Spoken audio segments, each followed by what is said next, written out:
half-hour interview? Congressman, I'm not going to go into the particulars of my briefing, except to say No, this is just your own personal work. Did you go through in detail all of the statements she made in that 3.5-hour interview? Congressman, as I've indicated previously, my role that I had decided earlier was that I would be speaking and meeting with the team who had done that substantive in-depth work for over a year, that had worked on this matter, that had compared the Now, facts you and said the that evidence. several times, Attorney General, and I don't have enough time to have you keep repeating that 4 more times. But when Chairman Goodlatte asked you about the statute and whether it includes the term gross negligence, you made an improper statement. You said discussion of the statute would require discussion of the facts. That's not true. You know, from my years of judging on the bench, your comment that discussion of the statute would require discussion of the facts, when he asked you about an element that's contained in the statute, Attorney General, that really sounds like an answer somebody would give who hadn't read the statute and was looking for a dodge to avoid talking about a statute with which they're not familiar. You are aware, and this doesn't require any discussion of any facts whatsoever, but you are aware that in 18 U.S.C. 793F, gross negligence is an element of the offense, are you not?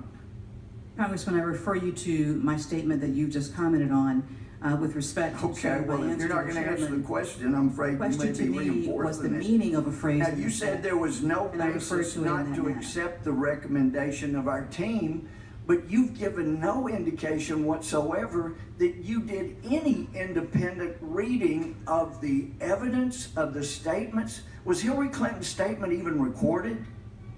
Congressman, I'm not going to discuss the specifics of that. I believe the FBI has provided extraordinary clarity and insight. Okay, well, if you're not going to answer the question, then let's move on. But I find it extraordinary that after a 3.5-hour interview, so quickly a recommendation is made. So there are inquiring minds that are very intelligent that have said, wow. It almost sounds like on that plane somebody said, look, if you just tell Hillary to come in, we're wrapping up, but we got to be able to say that we interviewed her. It won't be recorded, so she'll be good.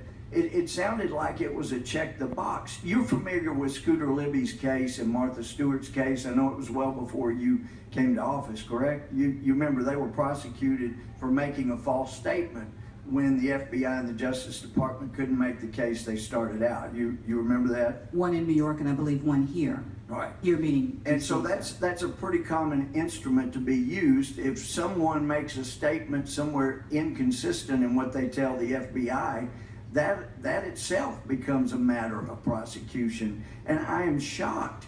I thought it would be weeks before an answer could be made, but it looks like to do a 3.5-hour interview, you haven't reviewed the facts, you reviewed the team recommendation, and I would just encourage you, Attorney General, your oath was not to follow the recommendation of some team. Your oath is your own responsibility to our Constitution and those that are working under you.